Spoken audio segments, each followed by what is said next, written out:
Hello, everyone, and welcome back to the Furidashi podcast. I am Nicholas. I'm here with Lauren. Say hello to everybody, Lauren.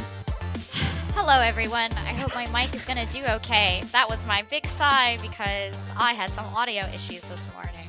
But it is still going to be a great and beautiful morning. So, hello, beautiful people, and welcome to another great episode of Season 4. Yeah, season 4. So for those of you who aren't aware, this go around, I guess you could say this year, although our year starts in September, so it's always a little weird.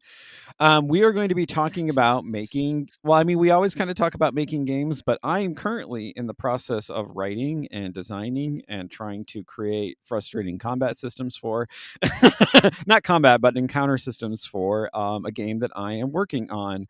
And we have decided that we're going to kind of go through like the process of what it's like to make a game on your own.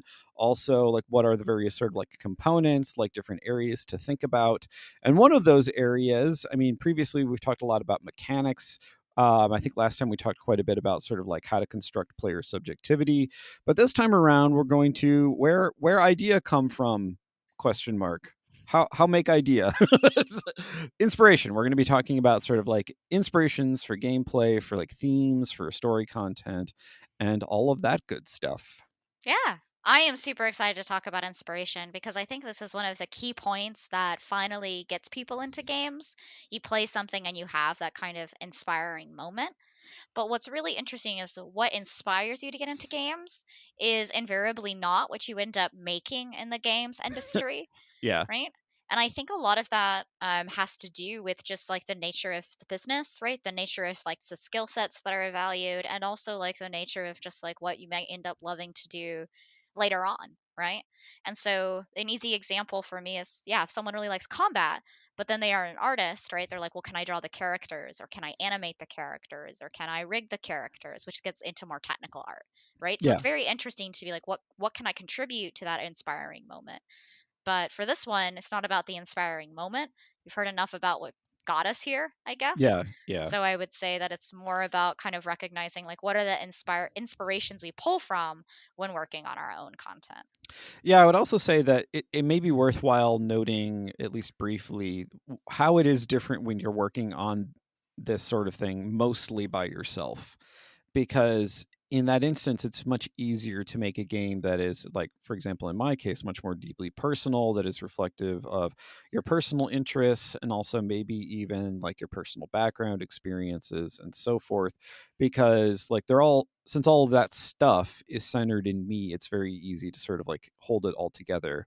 Whereas if you're working on making a game collaboratively, even if it's with just a couple of people, I'm not even talking about, say, like, if you're at like a big studio, like if you're working with, say, 4 or 5 other people, then almost immediately kind of there's a lot of consensus building, there's a lot of give and take, there's a lot of sort of um appreciating other people's ideas and where they're coming from and using them, and even in many respects sort of like taking a step back yourself and not sort of like trying to impose your vision on something.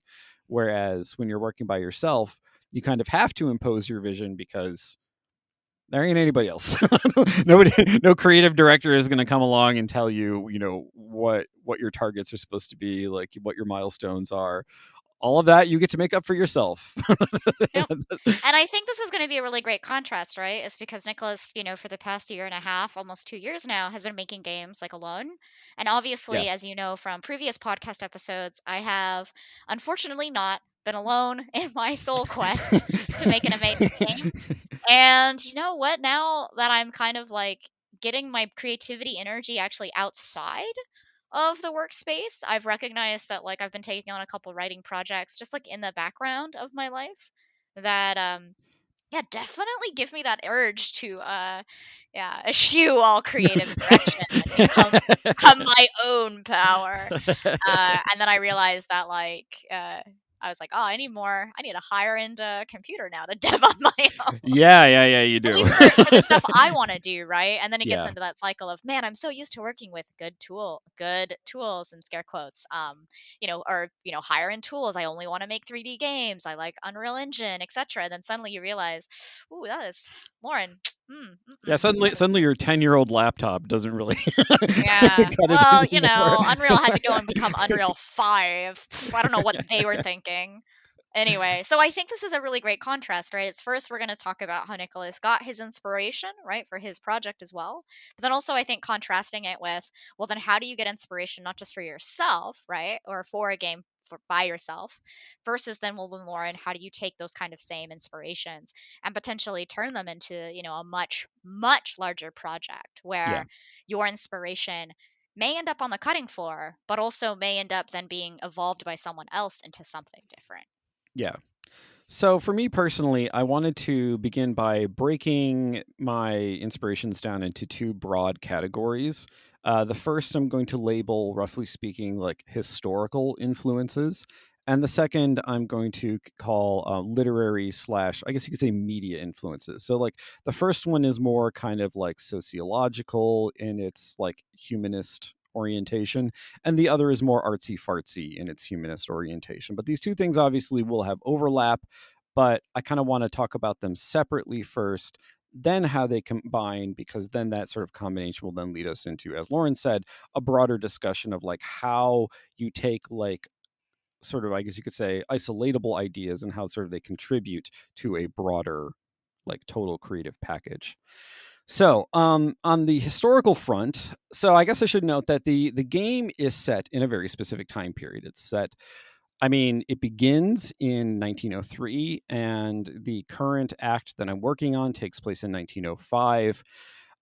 Roughly around the time when I guess you could say a lot of like geopolitical relationships were in like almost complete flux. This is sort of the period of like a kind of like second imperialism, when especially countries that had considered themselves to be sort of previously on like the margins of society were now starting to assert themselves militarily and, in all the great fun colonial ways. Fun is in scare quotes in that Yeah. sentence.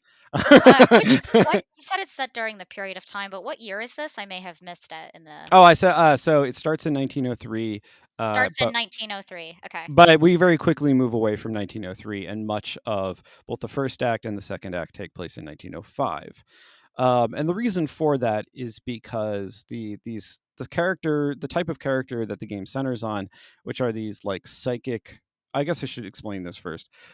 The main character Ohatsu is technically, at least at the sort of like for most of the game, is only going to be between the ages of 1.5 to like 7 years old, but will have matured to a full adult very quickly in her life, because she is one of many aberrations, then again that too is in scare quotes, that have emerged in the context of what is essentially like a colonialist enterprise. So the game takes place in the context of what is called a treaty port. What is a treaty port? Treaty ports were these things that emerged in the 19th century and then sort of like continued to exist until roughly the early 20th century, where colonial powers would create a territory within a sovereign country that was considered to be extraterritorial. What that means is that like it's in that country, but it's not subject to its laws. So it's like sovereign territory of another country, but within the territory of a colonized nation. And this particular treaty port exists in a place that is not actually Japan, but is sort of like a Japan stand in. And within the quote unquote history of this world, all of the nation states are essentially analogs to existing historical nation states. So there is a Japan, there is an England, there is a United States, although the United States one doesn't really appear until later in the game. There is a France, there is a Germany, there is a China. Like there are all of these nation states, but they're called something else. Right. So like for example, the English language in the game is called Brittonic, the French language in the game is called Frankish, and et cetera, et cetera, et cetera. But the idea is that sort of like a kind of the history of this world exists kind of like in a parallel to our own, such that even though the individual events in that historical timeline are different, they follow the same rough narrative path. And in Yeah, and many I'm ways, sort of, yeah, sorry, go ahead. no, I was gonna. I didn't mean to cut you off because I'm actually really curious, like why you chose to do, say, a full kind of parallel to Yeah. the history, and what did you find the most like, like where did you really draw that inspiration from history to create a full parallel versus, say, like I've seen a lot of like creators in my life do like the pocket universe, right? Yeah, yeah. Well, I wanted it to be not. Well, here's the thing: is that I wanted it to be like I wanted it to have a historical feel to it. In other words, I wanted sort of the vibe of a particular time and place within human history without trying to reproduce it. Because, and this actually goes back to some things that I've said in the past about games like, say, Ghost of Tsushima. Or I also noticed this when recently when I was watching the Netflix series Blue Eyed Samurai, which itself claims to take place in a specific historical period, but also flubs it a lot. And also, it was my similar frustration with Ghost of Tsushima, because that game too takes place in a very historical time frame, very specific historical time frame, but like at this but then it also presents this sort of like vague, like hackneyed notion of like Japanese warrior culture, which was actually very different in the historical period that it's supposedly trying to represent. I think we uh, definitely would need to spend a whole episode unpacking that if you did want to, because I think for me, I think a lot of yeah, our listeners right now would say that Ghost of Tsushima actually gets a lot of kind of positive accreditation for the amount of history and historical research they put into it. which is And weird so because so I much of it is wrong. So much of it is just and straight up so wrong. right, but I think what's really interesting here, and then I think we should go into at some point, though I don't want to cut your answer off too much, is that I do think that like you say you want to create that vibe of a time, place of human history, but then you don't want to kind of recreate it kind of like Ghost of Tsushima.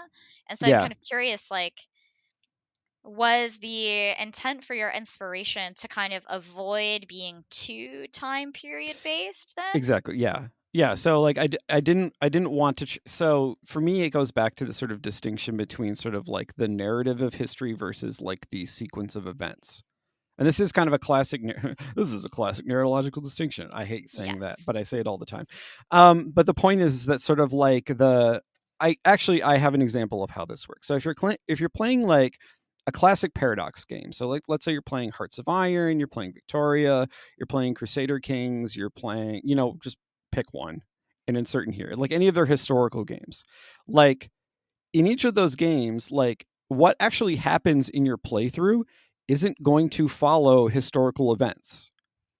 But strangely, it's going to follow a kind of trajectory that is analogous to what happens. So, for example, if you're playing Hearts of Iron 4, like eventually the Anschluss is going to happen. Eventually, you're going to have, like, even because you only really controlled like the behavior and the activities of a specific country, like world history still happens around you. So there is still this like constraining influence of like actual quote unquote recorded historical events, while at the same time, because of the influence you exert over the country you control, and also of the countries that you try to conquer or whose politics you try to influence, like you actually change that history. It is different from recorded history, and the game is just okay with that. It doesn't try to claim that like what happens in your playthrough is historic, like there is kind of a historical fidelity to it, because that's not actually a question.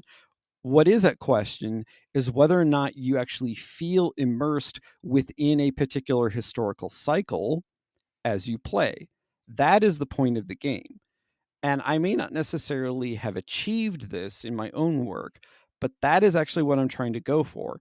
I want the player to feel like they are immersed within a particular historical cycle and certain like broad, I guess you could say, they're not, I mean, they're not really themes. They're really sort of like trajectories. Like, because, colonialism was something that happened in a lot of like diffuse and different ways. But at the same time, like each time it happened with certain familiar broad strokes. And so it's like the question is, when conjuring history in this game, am I giving the player the sense of those broad strokes? In other words, am I preserving the vibe, if you will, of that sort of historical moment?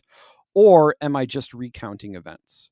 And I think what Paradox games do when they do it well is they reproduce the vibe. They reproduce what it. So, like, I was playing Victoria 3 as the United States. And one of the things that I really didn't want to do was be an asshole, like, and sort of like essentially kill all of the indigenous populations so that my settlers could, traverse west across the country. It's actually incredibly hard to do that precisely because like of the historical constraints you're forced to work within. So like I actually changed the history of the United States. I fought the Civil War I prevented the Civil War from even happening. I diminished the power of the planter class. Like I did all sorts of things that historically I think would have been good and virtuous, but it was really really hard because like historical forces were compelling me to behave in a different way that would have been much easier.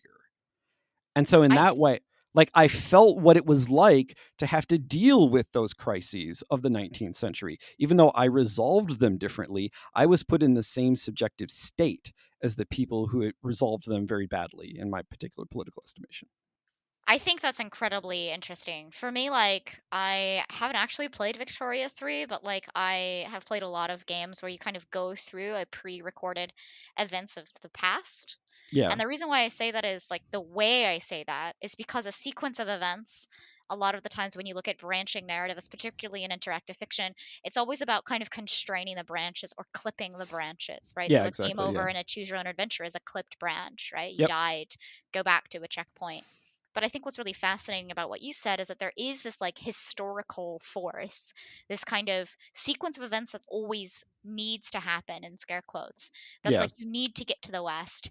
And the easiest way to do it, right, is to command and conquer and expand and exploit, right? Yeah. Just go all the way through. And then what you did was like, no, I am not going to do that. And so I think what's really interesting here is it implies that for your inspiration to work in your game, it seems like the historical record, like the things that actually happened, are still really present in your work despite being in a parallel universe because Yeah. or the parallel, yeah, it is a parallel universe, Lauren, come on now.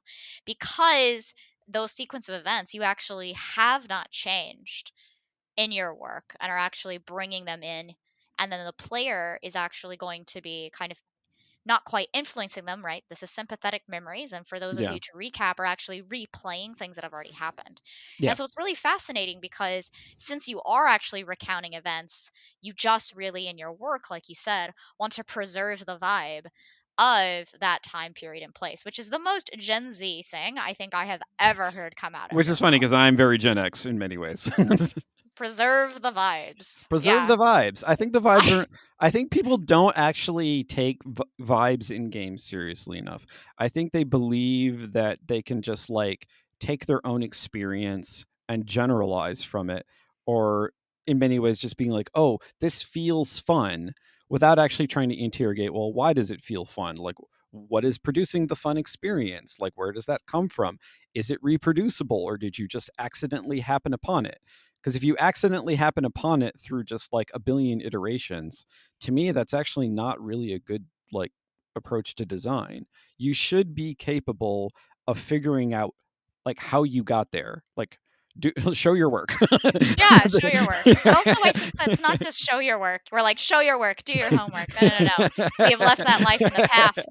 I think what's really, really, really interesting about this is as we move not just into your like historical, right, and that kind of representation, is I'm curious then that the types of history, right, of this period influence the media that you were also Yes. like kind of ingesting. Okay. Absolutely. So, well, it's worth noting that so Japan had two, well, a couple, but the major treaty port in Japan was in Yokohama, and it was handed back over. Control of it was handed back over to the Japanese in 1899.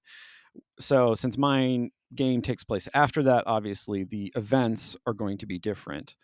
But the broad sort of and also like I combine multiple treaty ports into this one, so it's like it has aspects of like the Bund in Shanghai. It's got aspects of Yokohama as well.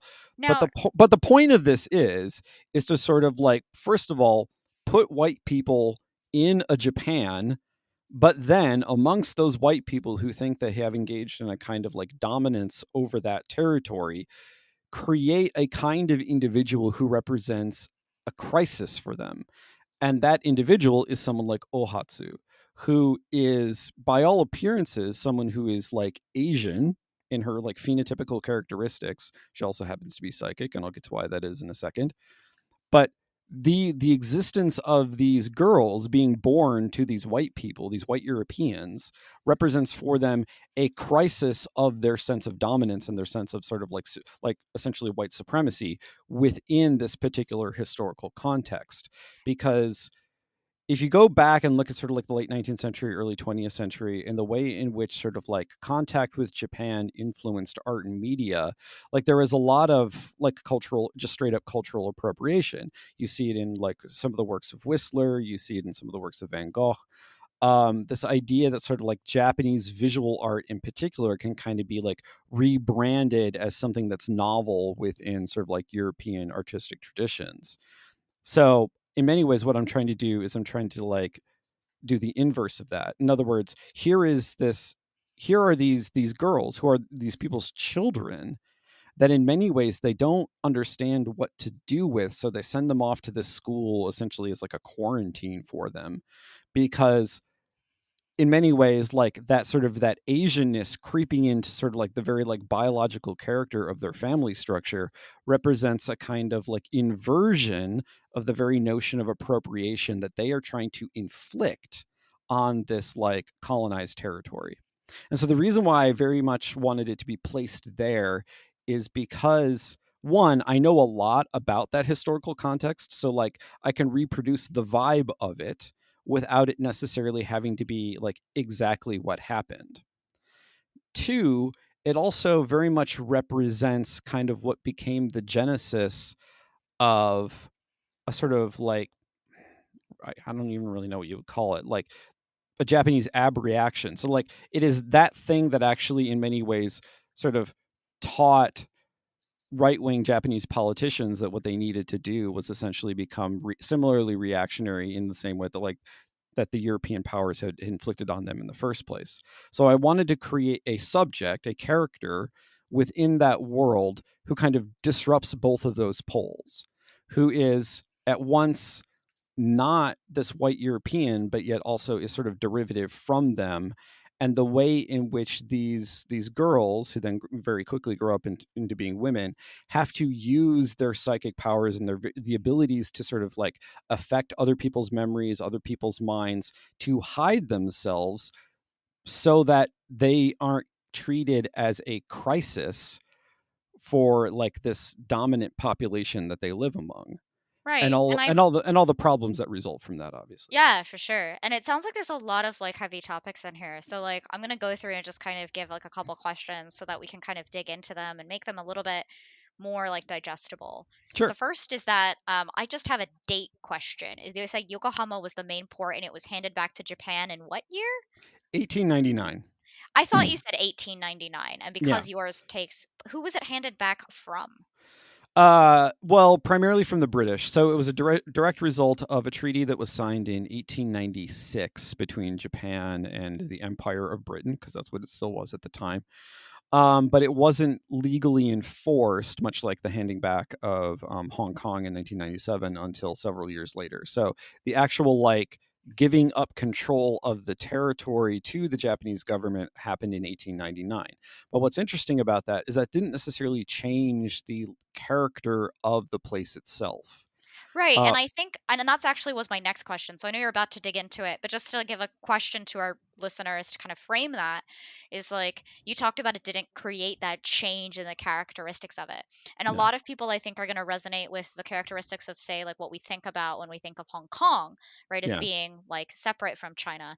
I think it's very interesting you create that parallel here had happened years later. Years later? Wow, Years Lauren, are before. we in the past? Many years before. Yeah. And sorry, guys, I went into my romantic period of life because that's my specialty. Anyway, um, actually, many years before happened very similarly with Britain. And so, what you're actually saying is that Yokohama, within this time frame, was actually a very westernized slash European port.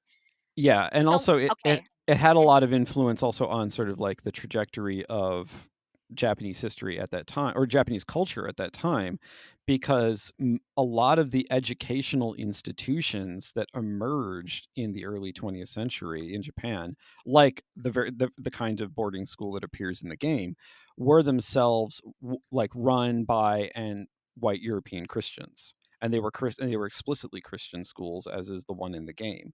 And so there is this lingering effect that lasts basically until the 30s, when the sort of like the fascist dictatorship in Japan brutally suppressed and forced most of the existing Christian schools to either stop operating or to sort of like change their official affiliation. So like there are a lot of really famous institutions in Japan that formerly were Christian schools but are technically secular precisely because they were forced by the government in the 30s and early 40s to kind of like rebrand themselves. But oh, in okay, this window, like between say roughly like the 1880s ish until the mid 1930s, there is this period when there is this lasting kind of like lingering Western European cultural influence on the most basic institutions in Japan that is then forcibly eradicated in the 30s, which is why, for example, a country like South Korea is very strongly Christian, whereas Japan is not. right. Because And I think yeah, Oh, I was just gonna say, and I think that's actually really interesting to dig into, like the religions like aside, is that it sounds like there was such a lingering European influence, like in the public institutions such as schooling, right? yes, That I remember when I was taking a lot of your early Japanese history like classes around this issues, I remember us talking about the parallelisms between I was like, oh, when you go to Britain, this is how they've structured their schools, because I went when I was also in high school, and like this is how like boarding schools are just necessary and everyone has to wear, like it's only 3 years for high school or something, or like the fourth yeah, year is 3 years. really just Yeah, as you're about it's to go. yeah, because it's 3 years junior high, 3 years high school 3 years high in Japan. school. Yeah, Yep, exactly. Like it all felt very much like, wait a second, like because if I had gone to college in England, they were very concerned that I would not have been able to like. They were like, well, you had 4 years of high school, but we don't think your senior year is equivalent to 1 year of college in the United Kingdom. Sorry, in the Great British Empire of the year of the 2000s.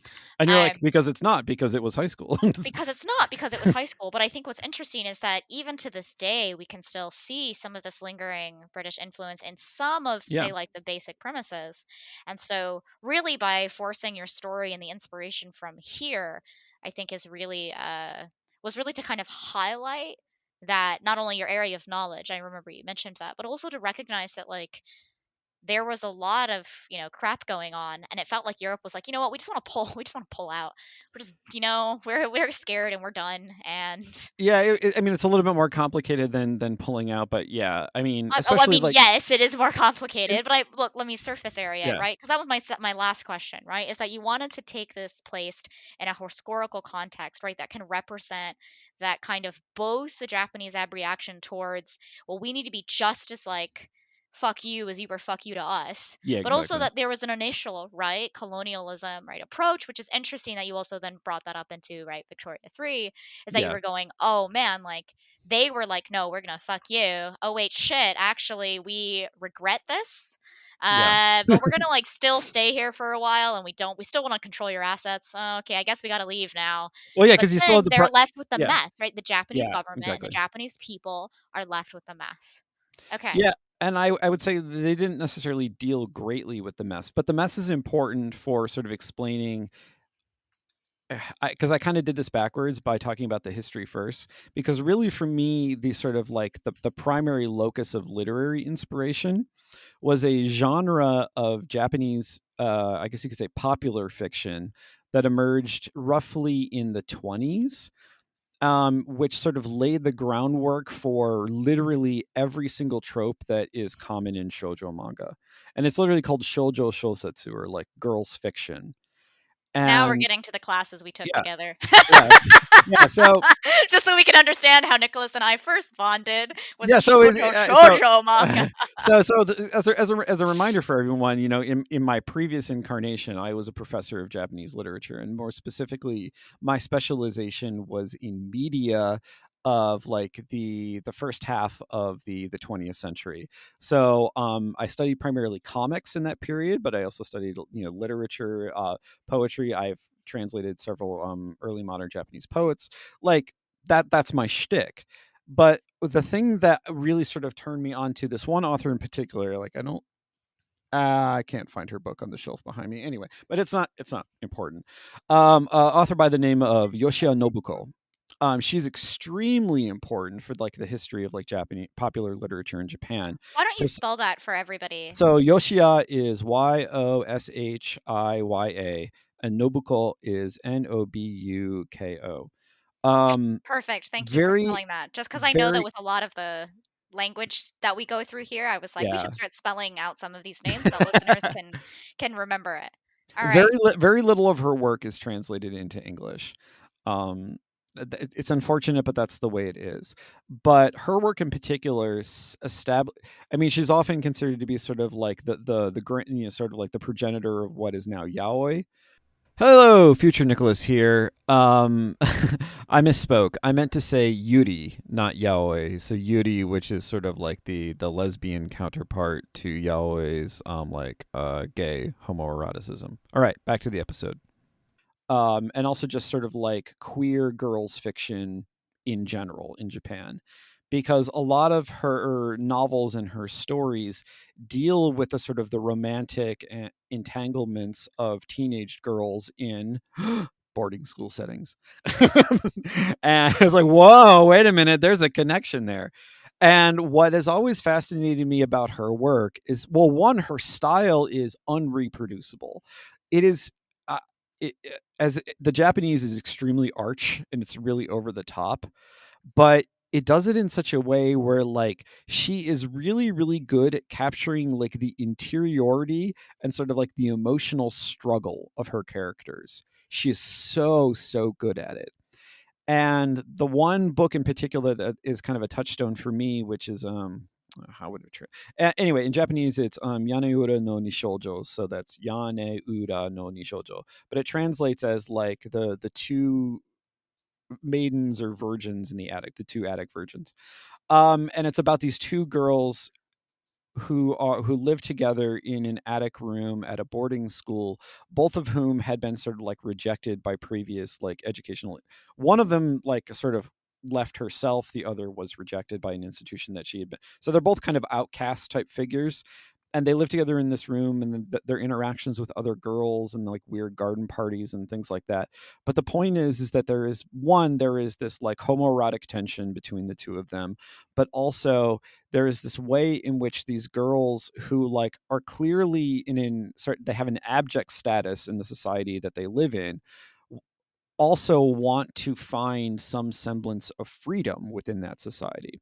And to me, this is sort of like the clearest parallel to Ohatsu, who is this person who like has these incredible capabilities, but is sort of shoved into this position, this abject position where she is subject to like forces that she can't necessarily control, and her attempt to find some semblance of personal freedom within that framework, and then using her struggle in terms of the story, mapping that onto sort of like the player's struggle to sort of like work with these like somewhat demanding mechanics of sort of like trying to manage these various stats, like not getting too out of control but not being too under control. And that is where sort of that primary influence comes from, is from these this sort of like this commonplace of girls fiction of the early 20th century, where like it was very much ahead of its time. Like you don't see a lot of like queer fiction that early in basically anywhere else in the world. I mean, you could argue that especially in the Japanese context, like historically Japan has been much more open about like non-heteronormative sexual relations. Like they're not as they have not historically been as hung up about it. And so as a result, it kind of makes sense that you would see something like that in Japan, whereas, white Europeans would be much more uptight about it. Um, Is that but it, I don't wanna sorry, say is that true, but I am curious, like, in a modern context, like, I know a lot of it almost feels like it's done a 180 where, like, maybe in the past, like, Japanese context historically has been pretty non-heteronormative, like, and I do see that in their art, but what's yeah. interesting is I feel that at least in our laws, right? Yeah, yeah, from a legal framework, especially, I mean, but that has a lot to do with the fact that, like, Japan right now is basically run by a very hard right government and has been run by a hard right government basically for most of modern times, at least the post-war.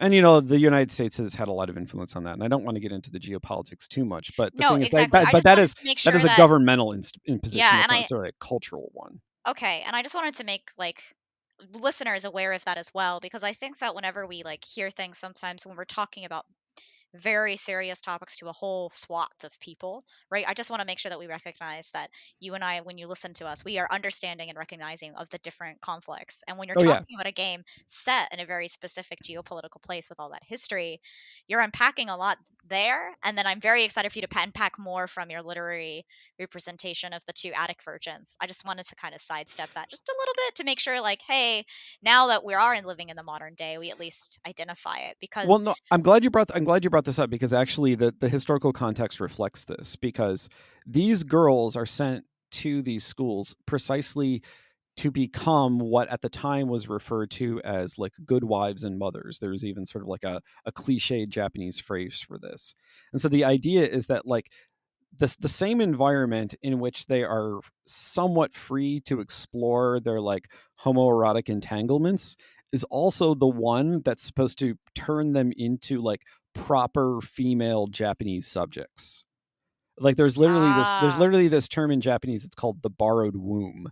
It's this notion that like a woman's body is something that is like bequeathed to her by the state, and that like she uses the body that is given to her as a means to produce proper Japanese, like literally sexual reproduction, to produce Japanese subjects for the empire, and that like her bodily autonomy is in many ways non-existent.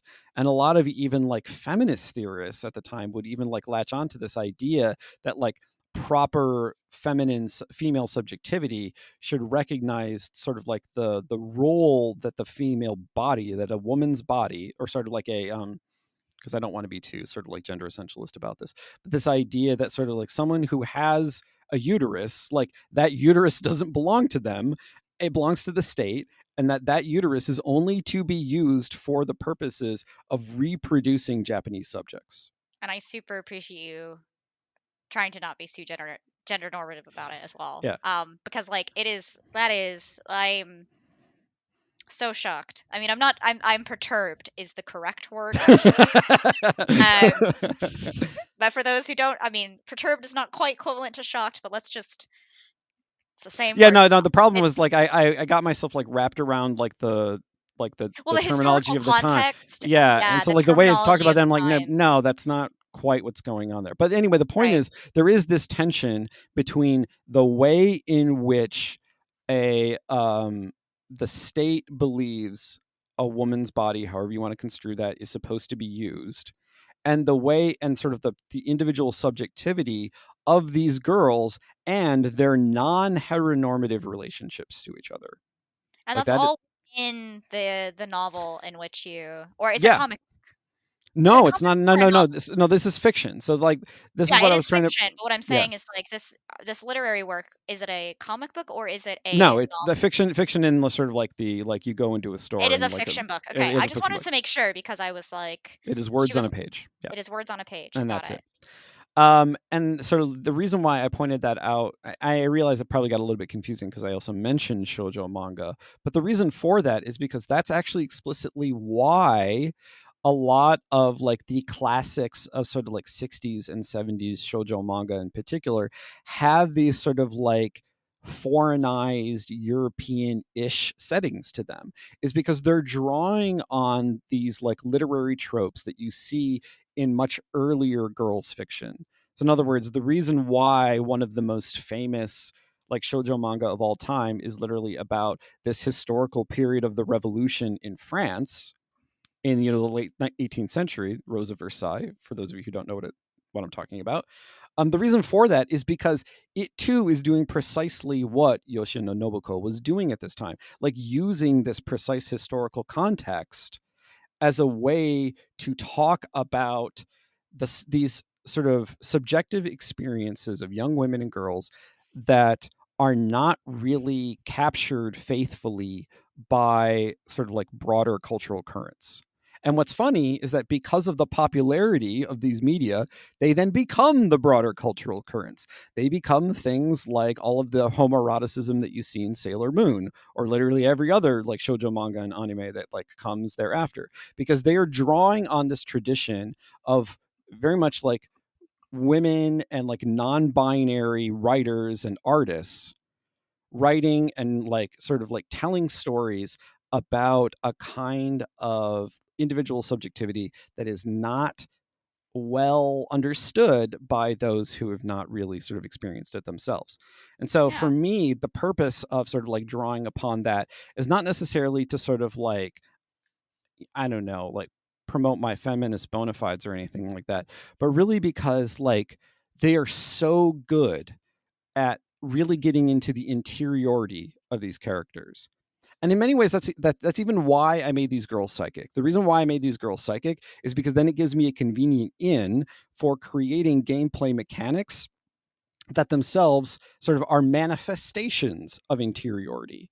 Like you get access to other characters' minds, direct access to them, and they get direct access to yours precisely because of this theme or sort of this element that exists throughout the narrative, which is this idea that they have these psychic abilities, therefore they can have this direct psychological and emotional influence upon each other in a way that can then also be represented in game terms as well.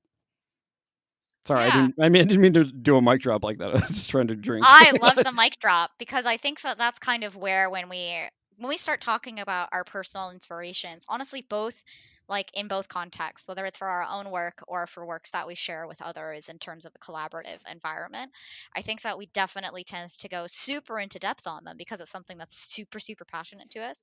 And maybe even more so when it's a personal work like the one that you're creating. And I think that's the perfect mic drop because I do want us to at least spend the next, 15 or so minutes being Yeah. able to talk about how would you maybe not bring that into a kind of collaborative space, but maybe how you would bring that into a collaborative space, as well as it ends directly into, right, a gameplay application, which is telepathy, right, as a mechanic. And not so much telepathy as I'm lifting a heavy object and throwing at someone, but also actually I am telepathically like reading your mind, right? That is one instance, right? And also Um, like altering your subjective state. That is a common like refrain throughout the text, is that characters are making each other feel particular ways about what's going on around them in an attempt to manipulate them. yep. And because of that, like the school, Very dark side. yeah, it does something very cruel because like at the same time that it gives them this ability to sort of empathize with each other very deeply, it also gives them this ability to hurt each other in much much more profound ways, like ways that sort of scar you emotionally as well as physically. I mean, knowing emotional manipulators just in the real world that are not psychic, I would hate to imagine what those types of people in my life would be like if they were psychic and then just would be like, I get to empathize. And I think for me, like, what's really interesting, right, is when you get so invested into your own personal work, I know that I myself have a really strong tendency to just dive headfirst into it and to explaining it when I bring that to my collaborators. So Yeah. I'm super curious, like, with the kind of time remaining we have here on this episode, I really did want our listeners to kind of hear your personal inspirations. But I think what would be really interesting is when we look at taking those personal inspirations now and bringing them kind of to that collaborative level, how would you go about creating that kind of same level of like passion and drive, right? While also trying to, basically take this whole episode down and now you're presenting it to your team or you want to bring in collaborators to your project. Kind of how do we do that kind of collaborative inspiration? At least how would you go about it? And maybe that's a good kind Yeah. of like ending and kind of understanding that relationship. Well, I think the first thing you need to do is you need to sort of like take stock of what aspects of your own project that you have had to kind of dial yourself back on? Like, for example, did you use pre-rendered assets? Did you like what sorts of things are you using that you didn't necessarily create yourself? And those are the kinds of things that you can then go to other people and sort of like get them involved. So like if you wanted to say have a character artist or someone who will like do like if you're doing a visual novel, someone who is going to work on the sprites, or if you want to work with somebody who is much better at coding and can do the encounter design much better than you can, or at least much better than I can. Like I can do it well enough, like my version of the combat mechanics is passable. It's probably pretty clunky, and I imagine anyone who has more experience with encounter design could take a look at it and clean it up a lot and create something that is much more modular and reproducible and sort of like then just makes everyone's life a lot easier. I could sort of write up character. I could write up descriptions of the various characters, and then I could go to I could go to say a 2D artist, and then be like, what do you imagine these girls like? Well, what do you think the visual vibe should be? You could go to someone who like I used just classical music. I clipped classical music and I use it throughout the game. But then I could go to a composer and say like, hey, like like what would you do with this? Like, well, how would you recreate this vibe? Like there are all sorts of aspects of the game that you can identify that you aren't necessarily like. For me, the strongest part of the game and the reason why I wrote a visual novel is because I'm sorry, this is going to sound really egotistical. I'm a good writer. Like I know how to write. It's And not a good it's not egotistical to say that you have a skill that others do not. anyway, You just went, that is I'm not an artist, I can't code as well. I bet someone could do better encounter design, but I guess by saying that I am good at this one thing, I fuck you, Lauren. Anyway, it's yeah, okay. no, but What are we talking about? the point No is like self-deprecation on podcast season 4. is sort of like recognize what your strengths are and maybe recognize things that you could actually like get other people to help you with, not necessarily because you're bad at them, but because that is their particular strength, whereas like writing may not necessarily be theirs. And so then the thing is like that's how you build what is originally just like a one person operation into say like a group of maybe like 5 or 6 people.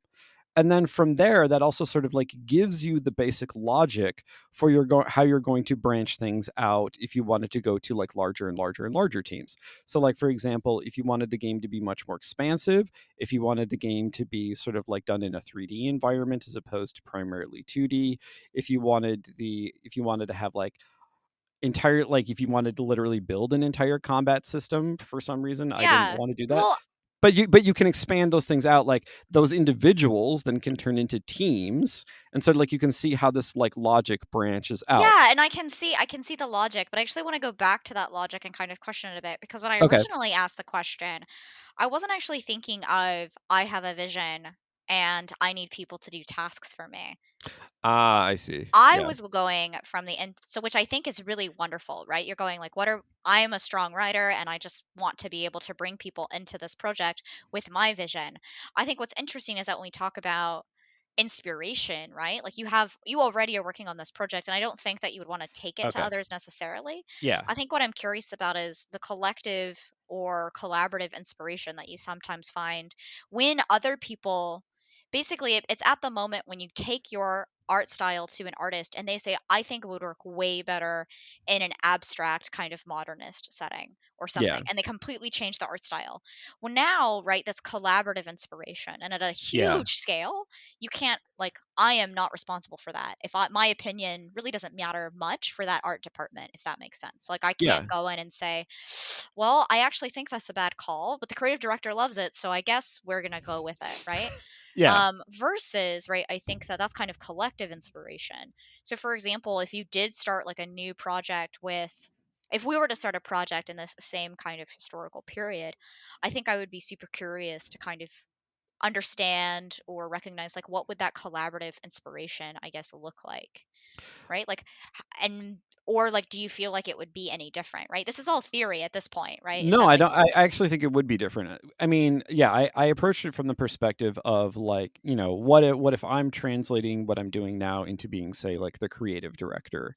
yeah, But if you wanted to be much more sort of like a bottom up organized, I guess you could say project, then in that instance, like a lot of still the same sort of like I guess you could say analytical tools apply because if your director comes to you and says like, oh hey, we're going to be making a game about um a moody gun guy who also has a sword and he fights demons. This is Devil May Cry. And like, but we don't necessarily like, so like they've given you is moody gun guy with sword. Well, you can go back to your own like, okay, well, I'm really heavily say like this hypothetical person is like, well, I'm really heavily influenced by like westerns and like western outlaws. So then even though it takes place in the modern day and it's focused on like this guy who hunts demons, like in many ways I can kind of treat him as like an outlaw cowboy.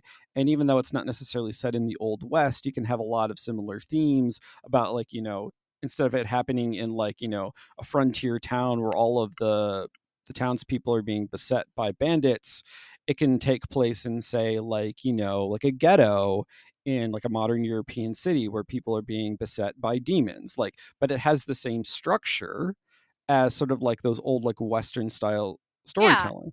And so like to me that's really sort of the important part of like taking those influences that you're familiar with, or like it doesn't even necessarily need to be outlaws. It could be like if you're really into film noir and you want to turn, for some reason you want to turn Dante into like, I don't know, Humphrey Bogart in the Oh Maltese man, Falcon. please change. Please change. Like, but the point is that sort of like your creative director comes to you as like they've had a character artist who's created the design for this character, they've had someone who's rigged it, like they have the basic like combat, like it's going to be he's going to use like a bladed object plus a gun, but then the thing is like then you are responsible for trying to give that like narrative justification, sort of like actually Right. explain why that character does those things in this particular way. And that's where you sort of take your own inspirations and the things that you're familiar with and the things that you like, and you bring them in and infuse that character with them. Because in many ways, like all of that artistic stuff that I just described can feel very skeletal. It can feel kind of like the framework of a character. But oftentimes, what gives that character life is a sense of history, is a sense of story, is a sense of like how they fit into the world. And all of that, believe it or not, kids, is writing. Like that involves writing.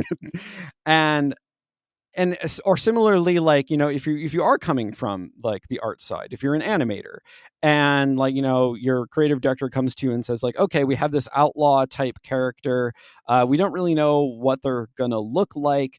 I mean, you could literally just like stick a cowboy hat on them, and a duster and a trench coat or whatever, and be like, oh look, it's a modern outlaw, congratulations, you wrote a Jim Butcher novel. Yeah. Or you could actually do something kind of quirky. You could make the outlaw character kind of like cutesy in anime. And then there's this interesting sort of like visual juxtaposition with a sort of like this gritty character who is also kind of cute and fun. Like, but you're doing that from the artistic side through the visual design rather than from the sort of like storytelling perspective. Right. I think there's so much to unpack in this. And I just see this beautiful cat leap on into the mic, which is telling Nicholas he has been sitting here too Yeah, she long. always does this at the So end. instead of keeping him any longer to kind of ask more about detail into the questions, I think that next time we'll need to either look at this in relationship to some of the kind of inspirations that I've had in my history, and look maybe at a real game example, or kind of go more into not only the kind of collaborative inspiration moments that you can have as a team, but I think also collaborative ideation or maybe brainstorming as well. Yeah, Because I think that it's really interesting that when we look at our own inspirations and we get to that personal territory, there always has to be some sort of self, is what I'm hearing from Nicholas. yeah, And I say that in that it is not because I very quickly can go into auteur theory, right? Like you have a creative director, you have an art director, you've got your narrative director, right? You've got all these directors or these people that are supposed to have a vision. But I think yeah, what's interesting is that when you look at a bottom up kind of approach, you recognize that it's highly collaborative, right? You'll have someone yeah, asking you questions, much like Nicholas was doing. It's like, how do you think this would look? yeah, What are the ways in which we can better tell the story? How does the character fit into the world? Like all of these different questions all require us to kind of look at the things that we have digested, you could say, in the yeah. past and bring them forward. So before we get too far into that, and now that cat is super angry and you gotta abide by the cat, She's not I angry. She just she's just deserves needy. attention. I just wanted to just thank everybody once again for listening to us. In this episode, we talked a lot about different ways to be inspired. And really, at the end of the day, what we realized is that not so much everything in our lives, but also the lives of our history, the literary media that really invoke us, have the most emotions, I think can create, the end of the day, true inspiration for all of our games that we really just want to preserve the vibes. So, with that, thank you guys for listening to Furidashi Pod, and we will see you next month on another beautiful episode.